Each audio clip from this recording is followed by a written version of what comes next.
नमस्कार मंडळी, Ram Ram. Welcome back to my new vlog.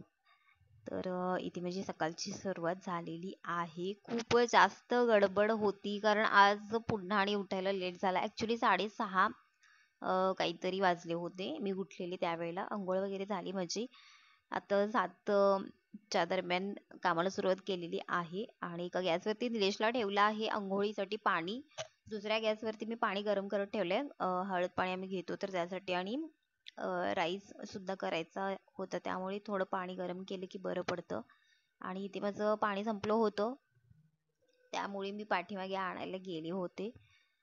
त्याच्या आधी मी इथे कोको आणि जाण्यासाठी हे सुद्धा घातलं होतं. त्यांना पेडिग्री लागते आणि उठल्याबरोबर लागते. फक्त पेडिग्री खातात.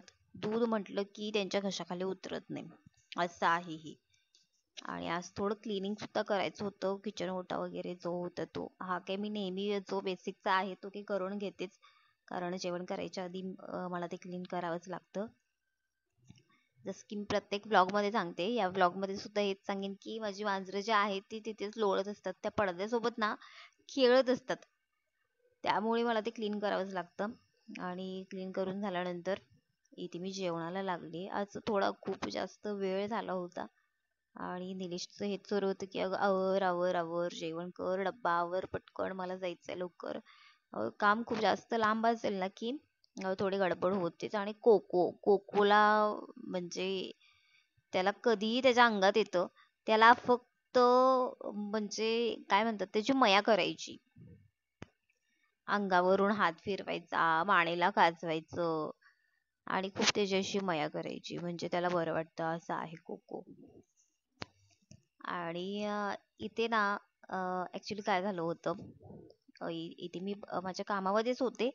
पटपट पटपट आणि आमचं बोलणं सुरू होतं. माझा निलेश होते कॅमेऱ्याच्या बॅक साईडला कारण त्यांची अंघोळ वगैरे झालेली नव्हती त्यामुळे तिथे तिथे होते. त्यांचं हेच सुरू होतं की अगं आवर पटकन, आता तुला काय, तू काम झाल्यानंतर निवांत झोपशील दुपारी, मला कामावरती जायचंय, काम करायचं आहे. पण असा कोणी विचार करत नाही. हे फक्त माझ्या घरचं नाहीये, हे प्रत्येक घरचं दुखणं आहे की असा कोणीच विचार नाही करत की बाबा ठीक आहे तुम्ही बाहेर जाऊन काम करताय, पैसे मिळवताय, ओके आहे, काही प्रॉब्लेम नाहीये आणि ते करावंच लागतं प्रत्येक पुरुषाला.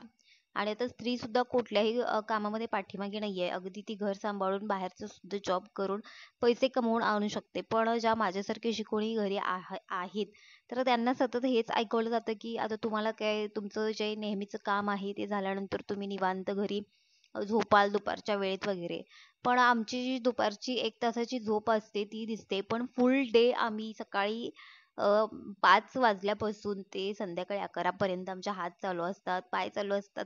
हे कोणालाही दिसत नाही. हे प्रत्येक घराचं दुखणं आहे आणि प्रत्येक हाऊसवाईफ ज्या आहे ना तिला हेच ऐकायला मिळतं की तुम्ही घरी असून काय करताय? म्हणजे तुम्हाला दिलेली जी कामं आहेत ती होत नाही तर घरी असून काय करताय वगैरे. मान्य आहे पुरुषांनी बाहेर जाऊन तुम्ही काम करताय, पैसे मिळवताय, पण तुमची ड्युटी आहे ती फक्त 8 ते 9 तासाची आहे.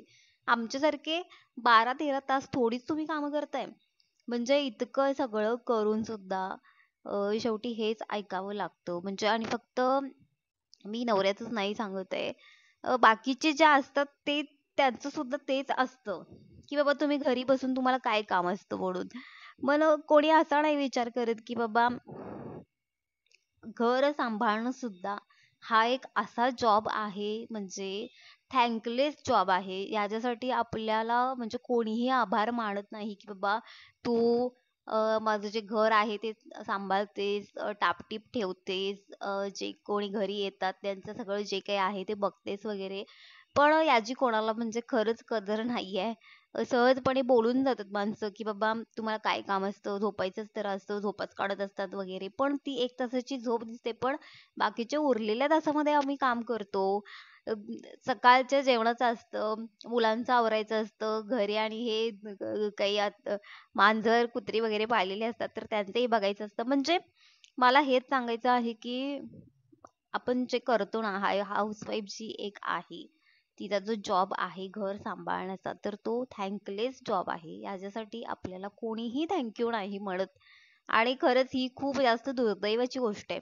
आणि आपल्या घरचेच त्यांनाच कदर नसते की बाबा आणि खूप लोक जे आहेत ना हाऊसवाईफ जे आहे तिला खूप कमी लेखलं जातं. जे बाहेर जाऊन पैसे कमवतात बायका त्यांना म्हणजे खूप जास्त मान दिला जातो किंवा रिस्पेक्ट दिला जातो. पण हे खूप चुकीचं आहे. अम, आ- मी म्हटल्याप्रमाणे जोपर्यंत मानसिकता बदलत नाही ना, नवीन वर्षाची सुरुवात खरंच नाही होणार आहे. पण खरंच कोणी का असं नाही विचार करत की बाबा एक दिवस जर आम्ही सुट्टी घेतली तर घर, अरे बापरे, घर नाही लिटरली म्हणजे ते काय म्हणतात, इतका कचरा आणि धूळ आजूबाजूला, इतक्या सगळ्या गोष्टी असतात की म्हणजे न सांगण्यासारख्या. म्हणजे एकही दिवस आता जे नवरे लोक आहेत, जे पुरुष मंडळी आहेत, त्यांना आठवड्यातून एक दिवस तरी सुट्टी मिळते. तुम्ही चिल करण्यासाठी मित्रांसोबत तरी जाऊ शकताय. आम्हाला जायचं असेल परमिशन घ्यावी लागते की माझी फ्रेंड येणार आहे, मी भेटू का, हे करू का, ते करू का, असं करू का, तसं करू का, इकडे जाऊ का, म्हणजे काहीही असेल आम्ही आमच्या मनाचं सुद्धा नाही करणार.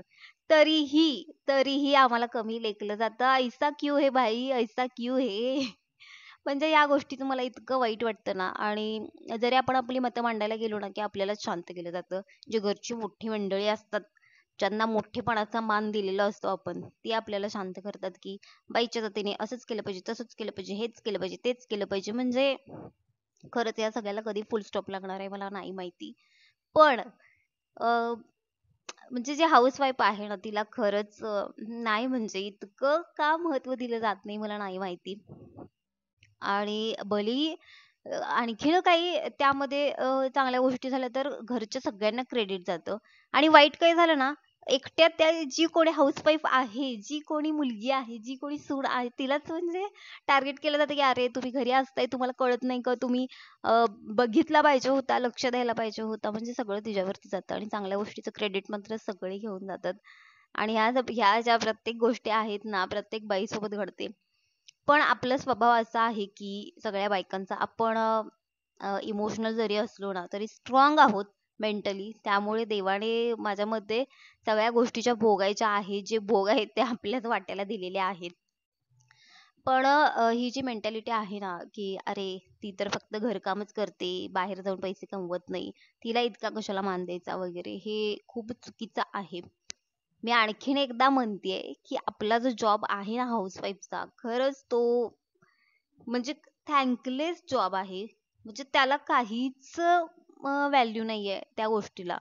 आपल्याला फक्त हेच बोलून दाखवलं जातं की बाबा घरकाम करून दुसरं काय करायचं असतं तुम्हाला, झोपाच तर काढताय. म्हणजे झोपलेलं दिसतं आपण, पण ह्यांचं घर जे आहे ते टापटीप नीटनेटकेपणा, त्या घराला घर पण फक्त बाईमुळे येतं. एक दिवस फक्त आपण सुट्टी घेतली आणि स्वतःसाठी जर एक दिवस जगलो ना, तर घराची लिटरली अशी वाट लागते. म्हणजे ते एक दिवस सुट्टी घेतली ना की 4 दिवसाचं काम वाढवून ठेवलेलं असतं या पुरुष मंडळींनी. तर असं आहे हे सगळं. आणि माझ्याशी जर तुम्ही खरंच सहमत असाल ना, तर कमेंट मध्ये सांगा की हो धनू बरोबर आहे म्हणून. आणि तुमच्यासोबतही तुम्हालाही असे टोमणे ऐकावे लागतात का? मला आधेमध्ये ऐकावे लागतात, खूप जास्त ऐकावे लागतात की काय धडू तुला काही काम असतं, आता काय करणार तू, तुझं काम झाल्यानंतर झोपणारच आहेस ना. मला आज सकाळीच ऐकायला मिळालं हे की बाई आता काय करणार आहेस धडू, माझा डब्बा भर पटकन, आता तुझं काम झालं की तू झोपशील, तुला काय, मला जायचंय खूप लांब. ठीक आहे, मान्य आहे. मी असं नाही म्हणणार की जे पुरुष मंडळी आहेत त्यांच्या भावना दुखावतील. त्याबद्दल मी आधी सॉरी बोलते तुम्हाला, सगळं बोलून झाल्यानंतर सॉरी म्हणते. पण जे हाऊसवाईफ आहे ना तिला सुद्धा म्हणजे खरंच कुठेतरी अ, तिला डिसरिस्पेक्टफुली म्हणजे नकळतपणे का होईना त्या गोष्टी बोलल्या जातात. आणि खूप म्हणजे ते मनाच्या एका कोपऱ्यामध्ये राहून जाते की बाबा आपण इतकं करतो, भलेही आजारी पडू दे, पिरियड्स येऊ देत, काहीही होऊ दे, उठून करावं लागतंच. पण थोडी तरी कदर केली पाहिजे ना, होय की नाही? थोडीच फक्त, जास्त नाही म्हणत आहे मी, 100% मधली फक्त ऍटलीस्ट 10% तरी कदर केली पाहिजे नवऱ्याने, घरच्या